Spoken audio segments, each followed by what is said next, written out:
David Meltzer. I am so excited to be talking to you today. How are you? Excited to be here, and it just is a blessing to have this platform to speak with you and talk about happiness.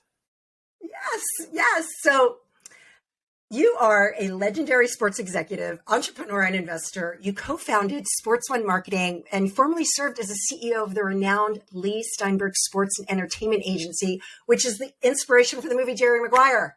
Oh my gosh, one of my all-time favorite movies. What was that like? It's the best love story with a sports background. So as a marketing person, it really encompasses why certain films are successful, besides the brilliant writing that has passed on so many perfect one-liners throughout 3 decades. It is truly what sports is about, a backdrop to true human emotion, which I think Jerry Maguire represents to me, and really guided my business to let sports be a backdrop to making a lot of money, to help a lot of people and have a lot of fun.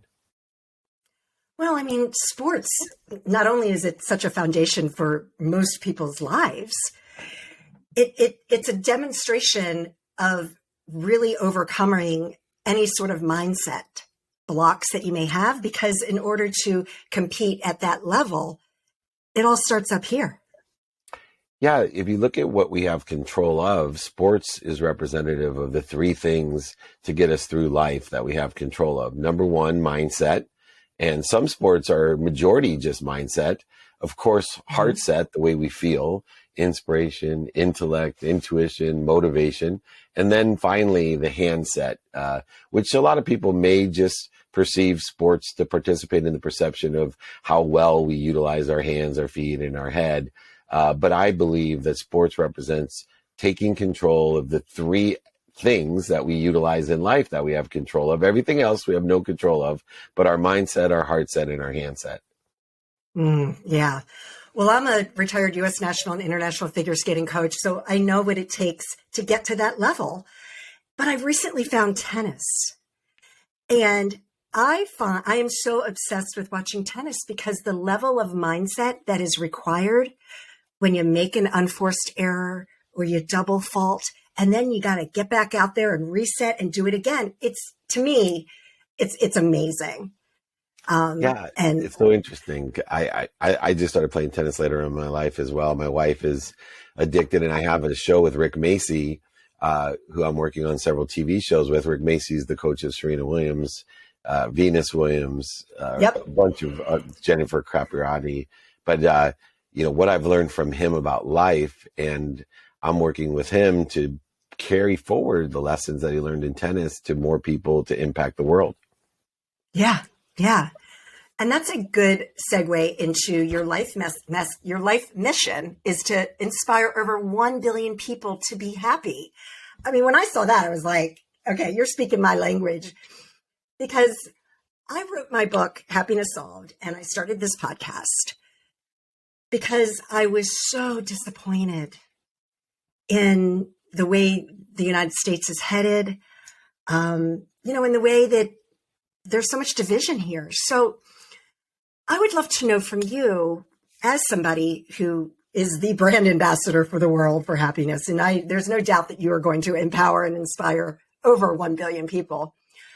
What advice can you give to somebody who's really struggling with the way they perceive everything that's going on? Because as you know, it's a choice. We have a choice as to how we're going to perceive things. Yeah, well, first of all, you need to meet people where they're at. And I spent many years making the mistake of what I call the grass is greener, or the coffee cup is half full as you take a sip there.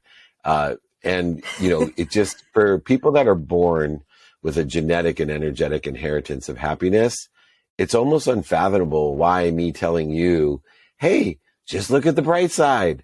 Look at your cup half full, And I was that guy, right? When I was young, because I was born with the happy gene. I am genetically and energetically inheriting a great capacity of joy. And you have to first understand that everyone's not there. It's the same as sports. Some people, no matter how hard they try, will never be good at tennis, basketball, baseball, or football, no matter what.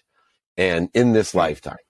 And so Right. I think understanding and meeting people where they're at so that we can continue to enjoy the consistent everyday, persistent without quit pursuit of each individual's potential of being happy. And as long as we are progressing in a trajectory of what we think we want today, then we can improve upon, we can create progress for, and that progress inherently will have joy in it, right? I told Chris Gardner, who wrote the movie, The Pursuit of Happiness, they had Will Smith in that movie, another Yes, great great movie, movie. by the way. I told Yes. Chris, who's a friend of mine, I said, Chris, you got the name of the movie wrong. I said, because that's the mistake that I was making for decades was I would tell people to pursue happiness, to look at the glass half full, to look at the grass is greener, whatever you want to say. And I said, it's not true. But once I started to teach and empower people that happiness is the pursuit. So even if you aren't genetically and energetically inclined with the happy gene or the happy pursuit, if you start pursuing a trajectory of being happy, inherently within the pursuit is where happiness is derived. And so teaching people the mindset, heart set, and hand set, regardless of their genetic and energetic inheritance. So an example or an analogy, what I use is I will never, because of my genetic and energetic inheritance in this lifetime, be a very good basketball player, but it doesn't mean that I can't pursue it and enjoy the pursuit. And that's where I think the counterintuitive pursuit or happiness lies that I try to teach people. And I break it down into 3 areas. I find that no matter what your genetic or energetic inheritance is, if I could teach you abundance to make a lot of money, if I could teach you to be of service, to help a lot of people, and to enjoy the pursuit, to be happy or have fun, you're going to have that dopamine, oxytocin, serotonin, endorphin, a dose of happiness, biochemically at least, given to you, and those behaviors will aggregate on themselves the same way that cortisol does for those people that don't take this approach. Interesting take on that. So when I'm coaching some of my clients, and I work with some elite athletes as well, I find that many times they're not willing to be comfortable being uncomfortable, right? Because, in order to grow, I have to be honest to you and all of my listeners. I didn't even ask you to be on my podcast for months because it was so uncomfortable for me to have this conversation, right?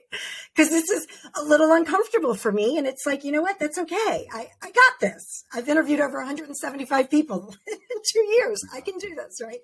But it's a little out of my comfort zone. And now that we're having a conversation, you're no different than anybody else, right? But I'll take it as a compliment. And totally. Of course you are. And I know that on a logical level. But why do you think that so many people are so uncomfortable, being uncomfortable? Yeah, of course, because we can't overachieve our own self-image, and we're participating in a perception of what others think and what we think. And a lot of times we create resistance. I like to break things down. You and I both share a common objective of helping performance of extreme athletes, the best in the world. And I break it down real simply. Let's categorize things that you're comfortable with. And I call that the comfort zone. So I draw 3 concentric circles. And so it looks like one sun over another sun over another sun. And here's what we're comfortable with. And what we're comfortable with is things that we are very well versed in doing: riding a bicycle, walking, whatever it may be. The next zone is called the learning zone. And the closer we get to the further zone is the anxiety zone. The more uncomfortable we are, the closer to the anxiety zone is. What we want to be aware of is the activity that we have planned or don't have planned, is it constricting or expanding? Meaning, are we pushing ourselves too hard where, for example, asking David Meltzer to be on your podcast should be an expansive uncomfortability, right, compared to, I don't know what might be uncomfortable that would constrict you. And, if you're trying to get the president of the United States on, Right. you would get rejected so much that it becomes constrictive. And so in the capacity, our objective of uncomfortability is to stay within the context of the uncomfortable learning, not the uncomfortable anxiety. And so when we feel uncomfortable anxiety, let's take a step back into the learning zone, because what happens is we stay in the anxiety zone too long, everything shrinks down. This is when you see this in skating, and we saw it recently, right? You can be in the anxiety zone so long that it actually shrinks your learning zone and even your comfort zone, where you can't even get out of bed. You have what's called a nervous breakdown, where what we want is, if you stay in that learning zone, pretty soon the learning zone becomes the size of the anxiety zone, and what you used to be anxious with now may even enter the comfort zone. And now what you have a whole new level of anxious, and you're able to be more productive, more accessible, and more gracious. So I break it down to raise the awareness of fear, interference, to understand that learning is great, uncomfortable is great. But when we get into an anxiety, into a fear, stop, don't resist it. Don't fight it, overcome it, outlogic it, analyze it. Don't deny it, cheat it, lie to it, all the things that people do when they get anxious. Just stop, breathe, then remember, and recollect. What is it I want in the trajectory of what I think I want? What do I want? Who can I help? Who can help me? And how best to get that done? Now I'm expanding, not constricting my zones. I can handle more and more. My comfort zone grows, my learning zone grows, and my anxiety zone is so far out there that people look at me and go like, how the heck does he do all that in one day? That's because I'm expanding, growing, and accelerating is synergistic to what the universe is doing as well. Right. Yeah, for sure. I call it like building that resilience muscle too. It's just like you're lifting weights, you're building your muscles. So what, if you don't mind me asking, and I have heard your story before, what was the defining moment that put you on this path to be such an inspirational speaker? You're an international best-selling author. You've got TV shows in production, podcasts in production. Like, what is your inspiration? Because we all need something that just gets us out of bed and keeps that passion going. Yeah. For me, it was shifting a paradigm from always wanting more. You see, I was born into a world of not enough, a scarce world, single mom, 6 kids, worked 2 jobs, packed my dinner in a paper bag. And I lived in a world of being a victim. Everything was happening to me. There wasn't enough of anything for me or anyone else. And then I made my first $1 million 9 months out of law school. And I moved into a world, which is common for a lot of especially happy and successful people, a world of just enough. Philanthropic world of everything, though, is a zero-sum game, a trade and negotiation. Even giving to me, the more I give, the more I receive. Very transactional, quid pro quo, but it's still a scarce world. Mm-hmm. And the shift in my paradigm, thanks to my wife, who slapped me across the face and said, hey, you're not living the life of your potential. You're not taking stock in who you were and what you want to become. And I'm not going to be around to watch you die and disappoint. You better straighten your shit out, is a paradigm that no longer do I need to get more happy, more healthy, more wealthy, and more worthy. I am that I am. I am happy. I am healthy. I am wealthy. I am worthy. I just had to figure out what I was doing to interfere with it. So no longer was I in a world of not enough, a victim. No longer was I in a world of just enough, buying things I didn't need to impress people I didn't like. But I entered a world of abundance. I have faith that I am connected to and through an omniscient, all-powerful, infinite being that loves me more than my mom, and that is always protecting and promoting me. So when I have pain, setbacks, failures, and mistakes in my life, I know something better is coming. I'm being protected and promoted at all times. How could I not be if an omniscient, all-powerful being loves me more than my mom?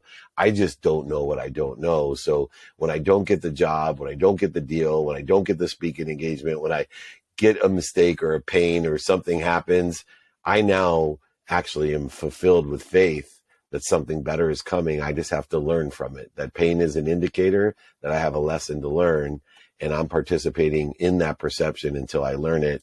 And as soon as I learn it, it's amazing. all the dis-ease leaves me. So I live my life at ease, identifying the fear, utilizing it, stop, dropping, and rolling into a trajectory of what I think I want with pure faith. And that, to me, when I learned how to execute on that, I had to share it with others, especially when I found out that we have a huge happiness problem in the world, that more people are killing themselves, the fastest growing cause of death in almost every demographic, and that I have a cure. I have a healing for everyone on how to live at ease and not at dis-ease. Wow, that was so incredibly said. Thank you so much for that. Now, when things happen, because we all have little curveballs that are thrown our way, we've got tools. We know them, right? And sometimes it's not as easy. You know, it always depends on what the situation is. What do you tell yourself when you're thrown a curveball that you are totally blindsided and you're like, oh, forgot, we're not supposed to say that term anymore. I heard on a podcast the other day, but something that comes out of left field and you're like, whoa. What do you tell yourself so that the listeners can get some really sound tools, something that they can take away right now, because things happen all the time? Yeah. So I use time as the dependent variable of all matter. So I use time as a quantitative analysis for me, for all subjective and objective activities or practices. And so for me, when things happen, especially things, I call them, that aren't planned. So we don't have to use the word blindsided or left field. It's just shit happens that's not planned. I stop and I see how much time it takes to get back to center. See, I live in neutral. I used to think I wanted to be at the highest highs of all time, or that's not. I live at neutral. I live at peace or ease. So I stop. And so my practice is to identify the activities that I don't have planned, the activities, another way to put it is, if you want to make God laugh at you, come up with a well-developed plan. And there'll be all of these things that aren't planned that occur. And the best way to deal with things that you don't plan or anticipate or want in the short term is to stop, breathe, get to center. And then I have a practice called reminding, remembering, and recollecting. So I remind to the greater mind, I remember to the bigger member, and I recollect with all. And I then say to myself, what is it I want today in the trajectory of a future of empowering over 1 billion people? Who can I help, and who can help me, and how best can I get that done? Because this thing that has come up that I don't have planned, I now can prioritize it. Only when I know what's important to me, not what's important to other people, which is a big dis-ease that is occurring today, is that so many people are so concerned about what other people think, and they're so exposed to what other people think, instead of, this is what I want for me, not what's missing, not what I don't have, not what other people want for me, but this is what I want for me. And I am going to go ahead and ask and help others, as well as create the most efficient, effective, and statistically successful way to get it done by doing my best, learning lessons, and having fun. And I use those 3 things because I do work with the greatest athletes in the world, and so have you. And it's amazing when you give them the clarity and reminder, recollection, and remembrance of, hey, you're just here to do your best, learn lessons, and have fun, that even the greatest athletes in the world live at ease and perform better. Amazing. So I know we're almost out of time. But the one question that I love to ask only certain people, I don't ask it enough, I think, because I think it's a great question. But if you could have a conversation with your younger self, what would you tell him? What would you tell that little boy, little David? So easy. Ask for help. I tell myself I'm 54 years old. So whether I was 4, 14, 24, 34, 44, or 54, asking for help, that is living in not a zero-sum game. When you ask for help, you're not taking from someone. You're value add. You are appreciating, you're acknowledging, and asking. So ask for help. That's what I would tell my young self. Find the people that sit in a situation that you want to be in and ask them for help. And through that, you'll be able to help others. If, for me, if you help other people get what they want, it'll cause a statistical success in your life by building a community of people who want to help you and know people who want to help you. If you ask for help for people who sit in a situation that you want to be in, you'll accelerate where you want to be and be able to help even more people. So asking for help is the secret sauce that took me many, many years to learn how to do. In fact, I think, Sandee, you too have difficulty asking for help, as you were anxious about asking me to be on this podcast. And it was just an absolute pleasure to be here. And I will be more than happy to help however I can. Thank you so much. Well, now that I have Craig as my mentor and coach, oh, he's amazing. Yes, He's he so is. I've been amazing. mentoring him for years. And he's one of those individuals that when you talk about elevating others to elevate yourself, Yeah. what a blessing Craig Siegel is. So thank you. And just real quick, a funny story. And I know that Austin Kaepernick, Yeah. he's not going to find this funny, but I happened to turn on Instagram and you and Craig were talking and he brought Austin in and I did a screenshot and I sent it to my son. Austin Eckler. Yeah, Austin right. Eckler. See, and I even got the name wrong. No, I'm in fantasy football. And if you're not on my fantasy football team, I probably don't know you. But I sent a screenshot to my son and I said, this is Craig, my mentor. This is David Meltzer, who I'm going to be interviewing next week. And this is Eckler. Austin. And I said, some football player. He calls me and he's like, Mom, some football player. He was so upset. He's like, how could you just say he's some football player? He's the best in the country. And it was just so funny. But that's how my son and I connect, because he's 22 years old and in college. And I'm like, but I told him how the night before Austin showed up at your son's football game. And that just speaks volumes at some of these people that you surround yourself with. And and the fact that your son was standing back and said, no, I get to do this all the time. Yeah. My teammates don't. And that you're doing such an amazing job with that kid. Cause that's amazing for him to know that. It's beautiful. He's, I don't know whose kid he is, but I'm blessed to be his dad. So I wish I could take credit for how wise and beautiful he is, and Craig and you, and please let me know I could be of service or value.